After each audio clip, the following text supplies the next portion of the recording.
जय श्री राम। शंखनाद में आपका स्वागत है। कई बार लोगों को जल्दी सफलता चाहिए होती है, चाहे कोई भी क्षेत्र हो, किसी भी क्षेत्र में काम करने वाले हो। वो लोग इतनी जल्दी में होते हैं कि कम समय में, कम मेहनत में ज्यादा मिल जाए और जल्दी मिल जाए। लेकिन इसी जल्दबाजी में, इसी चक्कर में वो ऐसे फैसले लेते हैं, ऐसा स्वार्थ उन पर हावी होता है कि पहले तो अकेले पड़ते हैं और उसके बाद जहां पर होते हैं वहां से भी नीचे गिर जाते हैं। ये हमने राजनीति में भी होते देखा है।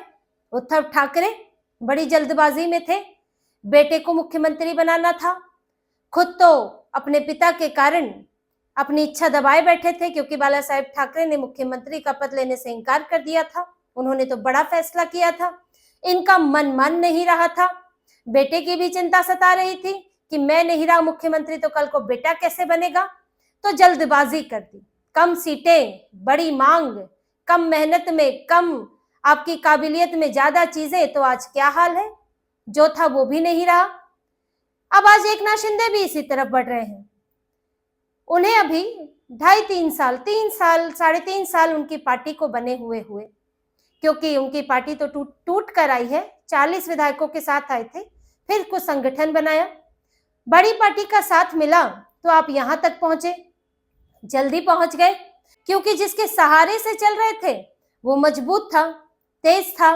तो उसके साथ साथ इन्हें भी विधानसभा में सफलता मिल गई, कुछ लोकसभा में भी सफलता मिली, बीएमसी में भी कुछ हद तक सफलता मिल गई। इनकी पार्टी में उद्धव ठाकरे के नेता लाइन लगा कर आ रहे हैं, पार्टी का कुनबा बढ़ता जा रहा है और इन्हें लगने लगा कि अब मैं जिसका सहारा ले रहा हूं, मैं उसके साथ नहीं चल रहा हूं, वो मेरे साथ चल रहा है। अपने सहारे पर हावी होने लगे और अब बीजेपी को ही आंखें दिखा रहे हैं। एकनाथ शिंदे इन बैठकों के बाद, दिल्ली से संदेश मिलने के बाद, देवेंद्र फडणवीस के साथ बातचीत के बाद, वो फिर भी अपने उन्हीं तरीकों पर अटके हुए हैं जिसमें जल्दी सफलता चाहिए, कम मेहनत में सफलता चाहिए। और महाराष्ट्र में कैबिनेट की मीटिंग से भागते फिर रहे हैं। एकनाथ शिंदे कैबिनेट की बैठकों में शामिल नहीं हो रहे हैं। देवेंद्र फडणवीस आए हैं, उन्होंने आकर कैबिनेट की मीटिंग भी ली क्योंकि अब आए हैं, मुख्यमंत्री हैं और दावोस से कुछ इस तरह के प्रोजेक्ट्स लाए हैं, निवेश लाए हैं। तो यहाँ पर भी बैठक करनी थी, यहाँ के हालात भी जानने थे और यहाँ भी कुछ काम अटके हुए हैं। तो यहाँ पर कैबिनेट की मीटिंग ली जिसमें अजीत पवार आए, दूसरे मंत्री भी शामिल हुए, लेकिन एकनाथ शिंदे नहीं आए। एकनाथ शिंदे जो कि डिप्टी सीएम तो है ही, साथ ही उनके पास पीडब्ल्यूडी है, अर्बन डेवलपमेंट है, हाउसिंग डिपार्टमेंट है। तो इंफ्रास्ट्रक्चर से जुड़ा हुआ काम आपका भी है और भी आपकी तय जिम्मेदारियां हैं, आपके मंत्री भी उसमें शामिल है जो आपको ही मान रहे हैं कि हमारा मुख्यमंत्री तो भाई एकनाथ शिंदे है, जिन्हें ये याद दिलाने में, जिन्हें ये मनवाने में बड़ा ठोक पीट कर मनवाया गया है कि मुख्यमंत्री बदल गया है। मुख्यमंत्री देवेंद्र फडणवीस है, वरना वो पुराने मोड में ही चल रहे थे। 1.5 साल लगा ये ठोक पीट करने में, उन्हें बार बार बुला कर बोला गया है, तब जाके इन लोगों को समझ आया है। लेकिन फिर भी अपना नेता तो अपना ही होता है। लेकिन एकनाथ शिंदे नहीं गए, जबकि कई प्रोजेक्ट्स पर चर्चा हुई है, इंफ्रास्ट्रक्चर से जुड़े प्रोजेक्ट्स हैं जिनमें आपके मेट्रो रेल से जुड़े हुए, हवाई अड्डों से जुड़ी हुई प्रोजेक्ट्स हैं और फैसले हैं, उन सब पर बात हुई। कैबिनेट मीटिंग होती है, उसके बाद ही चीजें आगे होती है, कैबिनेट में अप्रूवल होता है। कल को विधानसभा में कुछ लाना होगा तो वो लाया जाएगा, हालांकि वो तो बात की अभी थोड़ा उसमें समय है, पर आगे कैबिनेट अप्रूवल मिलता है तो चीजें आगे बढ़ती हैं, डिपार्टमेंट में फाइलों को आगे बढ़ाया जाता है। लेकिन आपने आना जरूरी नहीं समझा और आप कहाँ गए? सतारा गए हैं। सतारा जिले में कहा जा रहा है जिला परिषद के चुनाव की वहां पर प्रचार कर रहे हैं, उसके लिए तैयारी कर रहे हैं जिला परिषद चुनाव के लिए। लेकिन चुनाव सिर्फ आपके लिए तो है नहीं, चुनाव तो भाजपा के लिए भी है और असल में चुनाव तो एक बहाना है, यहाँ पे असलियत तो कुछ और है। पिछली कैबिनेट मीटिंग में भी शामिल नहीं हुए थे तो ये भागते फिर रहे हैं, भाजपा वालों का सामना नहीं करना चाहते हैं और इन्हें जो अभी सुनने को मिल गया है देवेंद्र फडणवीस से और इनडायरेक्टली अमित शाह से, यानी कि अमित शाह का मैसेज यहाँ पहुंचाया गया, तो उससे इनकी परेशानी तो और बड़ी ही है। अब इन्हें लग रहा है कि मुंह फुलाए हम घूम रहे हैं लेकिन कोई मानने को तैयार नहीं, नखरे में है, कोई मना नहीं रहा है, कोई जो है पैम्पर नहीं कर रहा है। तो करे क्या? और देखिए, हमेशा बात सिर्फ राजनीति की नहीं होती है। यहाँ आप डिप्टी सीएम भी हैं, आपके पास मंत्र। और देखिए, हमेशा बात राजनीति की नहीं होती है, आप डिप्टी सीएम भी हैं, आपको काम भी देखना चाहिए। ऐसा तो नहीं है कि ये आप मेयर बनेगा, किसका बनेगा, क्या बनेगा, वहीं तक महाराष्ट्र सीमित है, मुंबई सीमित है, काम भी है। आपको कम से कम काम से इन चीजों को अलग रखना चाहिए। आप कैबिनेट मीटिंग में जाते, वहां पर कुछ फैसले लेते, कुछ बात होती, और आप सिर्फ काम तक बातचीत रखते। ठीक है, आप दो राजनीति की बात नहीं करते, काम तक बातचीत रखते, कम से कम ये राजनीति और काम को कुछ हद तक अलग तो रखें। पहले बीच में भी इन्होंने यही किया था, 100 दिन वाली बैठक होनी थी, उसमें नहीं जाते थे। परफॉर्मेंस बैठक होती थी, उसमें नहीं जाते थे। अपने मुख्यमंत्री अलग ही अपना मोड चल रहा है इनका।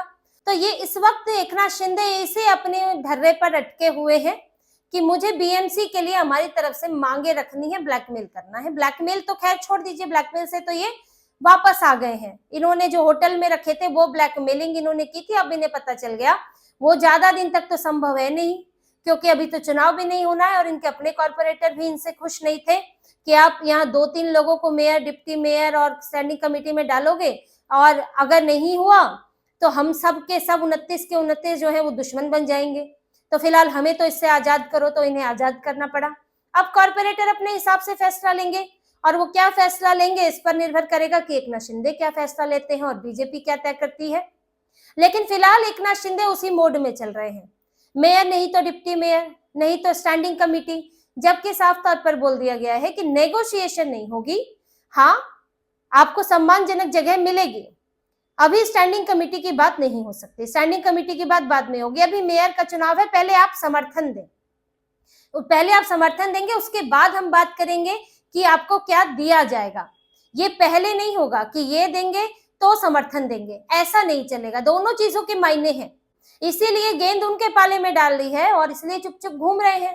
कैबिनेट मीटिंग में जाएंगे, मीडिया के सामने आना पड़ेगा, फिर इनको साथ में भी बैठेंगे, मुख्यमंत्री के साथ बैठेंगे, कुछ उन चीजों पर भी बात हो सकती है। तो इसीलिए उनसे बचते रहो, जवाब ना देना पड़े। अभी देखेंगे, बाद में देखेंगे वाले मोड में चल रहे हैं, क्योंकि अभी जो बीएमसी मेयर का चुनाव है वो अभी आगे खिसका है, वो फरवरी के पहले सप्ताह में हो सकता है, और उससे पहले अभी नामांकन होगा, क्योंकि अभी तक तो नामांकन ही नहीं हुआ है। मुख्यमंत्री भी अभी लौटे हैं और बीजेपी इसमें अपना उम्मीदवार उतारेगी। उस पर भी एक चर्चा चल रही है कि किसको उतारा जाए, महिला ही होंगी, मराठी महिला ही होंगी, लेकिन कौन होंगी, तो कुछ एक विकल्प है, उन पर विचार चल रहा है कि किनको इसमें मेयर के पद पर भेजा जाए। उसके अलावा और भी पद हैं, और स्टैंडिंग कमेटी वो तो बात की बात है, लेकिन कुछ एक फैसले तो अभी भी हो ही जाते हैं। और इसके अलावा सभा का नेतृत्व करने के लिए भी एक व्यक्ति को उसमें नियुक्त किया जाता है। तो इन सब पर बातचीत चल रही है।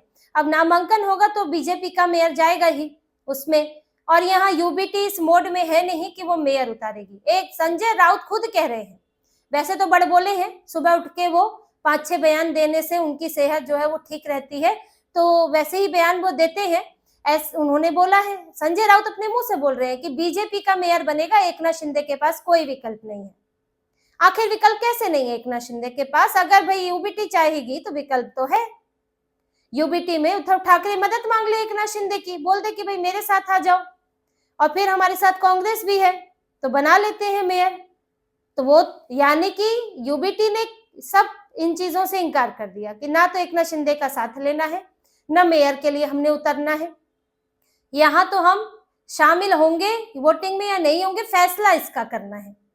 मेयर यूबीटी की तरफ से नहीं उतरेगा, और ऐसी कोई सुबुगाहट नहीं है। यानी कि यूबीटी उद्धव ठाकरे, देवेंद्र फडणवीस को चैलेंज नहीं करना चाहते। मेयर के लिए नामांकन करने का मतलब ही यही होता है कि आप यहाँ चैलेंज करना चाहते हैं कि आप भी वोट समेटेंगे और ये भी वोट समेटेंगे, तो एक कंपटीशन होगा। तो वो तो है नहीं। अब अगर एक ही मेयर उतरेगा तो उसके लिए बहुमत चाहिए होगा। अब बहुमत तो जितनी संख्या में है उनके साथ बहुमत, या फिर जो एब्सेंट हो जाए उनके साथ बहुमत, या किसी का वोट भी गलत पड़ जाता है, कई बार अयोग्य करार दे दिए जाते हैं, तो जो अयोग्य होते हैं वो हट जाते हैं, उसके बाद जो बचते हैं उसमें से बहुमत निकलता है। जैसे कि उपराष्ट्रपति के चुनाव में हुआ था, 15 उसमें अयोग्य हो गए थे, जिस पर कांग्रेस जो है बौखलाई हुई थी। तो यहाँ भी कुछ भी हो सकता है। तो यूबीटी तो इस मूड में नहीं है कि बीजेपी को चैलेंज करे, वो तो मौका खोज रहे हैं उद्धव ठाकरे कि एक बार एकनाथ शिंदे जरा दूरी तो बनाए, जरा बीजेपी और शिंदे के बीच में गैप बने तो मैं जाकर फिट हो जाऊं उसमें। क्योंकि उन्हें पता है कि जो आज एकनाथ शिंदे को मिल रहा है वो मिल रहा है बीजेपी की वजह से। सत्ता में है भाजपा की वजह से। अपने वो 57-60 जितने भी इनके विधायक है उनके बूते तो सरकार नहीं बना सकते। तो आपको यहाँ पर सत्ता सुख मिल रहा है, आप योजनाएं लागू कर पाते हैं, योजनाओं का श्रेय ले पाते हैं, लोगों को आप लगता है कि सरकार ने हमारे लिए किया है। इसके अलावा आपके पास एक मशीनरी है जो आप सत्ता में रहते हुए आपके पास आती है। आपके पास एक बड़ी पॉलिटिकल पार्टी का साथ है जिससे दूसरे नेता आपकी तरफ आकर्षित होते हैं। आज एकनाथ शिंदे अकेले होंगे तो उनके पास उद्धव ठाकरे के लोग क्यों आएंगे? वो इसलिए आते हैं ना कि सत्ताधारी पार्टी के साथ रहेंगे। तो इनकी हालत बिल्कुल वही हो जाएगी जो उद्धव ठाकरे की हालत है। तो उद्धव ठाकरे ये जानते हैं कि एकनाथ शिंदे को अगर रोकना है तो फिर यहाँ बीजेपी से वो अलग हो, तब वो रोके जा सकते हैं, वरना बड़ा मुश्किल है। इसीलिए यूबीटी के पास एक मौका है और उद्धव ठाकरे उस मौके का इस्तेमाल करना चाहते हैं। अब यहाँ एकनाथ शिंदे के ऊपर है कि वो कब तक इस तरह भागे भागे फिरते हैं, नाराज घूमते हैं, अकड़ दिखाते हैं, गुस्सा दिखाते हैं, क्योंकि इससे तो ये तय है कि उल्टा नुकसान उनका ही होने वाला है। अब वो रस्सी को जरूरत से ज्यादा खींच रहे हैं। जब मैसेज उनके पास एक है तो उन्हें चुपचाप से समर्थन करना चाहिए। आप पहले समर्थन कीजिए, और आपको आपने विधानसभा में भी यही किया था, लेकिन इसके बावजूद भी 11 मंत्री बना दिए आपके। तो क्या आपको ये नहीं दिखता है कि किस तरह से आपको सम्मानजनक जगह दी जाती है? आप तो वो शिवसेना भी नहीं है जिसके साथ जो बाला साहेब ठाकरे के समय, उद्धव ठाकरे के समय थी। आप इस वक्त से ज्यादा मजबूत थी। आज आपकी शिवसेना भी बटी हुई है और एकनाथ शिंदे ये नहीं देखते, अपनी स्थिति वो नहीं देखते हैं, और वो बार बार इतना बार्गेन कर रहे हैं कि वो बार्गेनिंग जो है वो ब्लैकमेलिंग में तब्दील हो चुकी है। लेकिन बीजेपी के अंदर, जैसा कि मैं आपको बताती आ रही हूँ, ये स्वीकार्य नहीं है। इन चीजों को महत्व नहीं दिया जा रहा है। एकनाथ शिंदे अपने रास्ते पर है तो रहे। फिर बीजेपी के अंदर भी विकल्पों पर तो चर्चा चली रही है कि एकनाथ शिंदे अगर समर्थन देते हैं तो ठीक है, मेयर तो वैसे भी बनेगा। नहीं समर्थन देते हैं तो फिर क्या विकल्प है और हम किस तरह मेयर बना सकते हैं? तो दोनों चीजों पर बात चल रही है। एकनाथ शिंदे इसी पर अब वो अपनी पार्टी में बात कर सकते हैं कि अब समर्थन नहीं देंगे तो हमारा क्या हाल आगे होने वाला है, बीएमसी में समर्थन नहीं देंगे तो विधानसभा में क्या हाल होगा, या फिर अब हम कब तक खींच सकते हैं कि कुछ हासिल कर ले खींच खांच कर।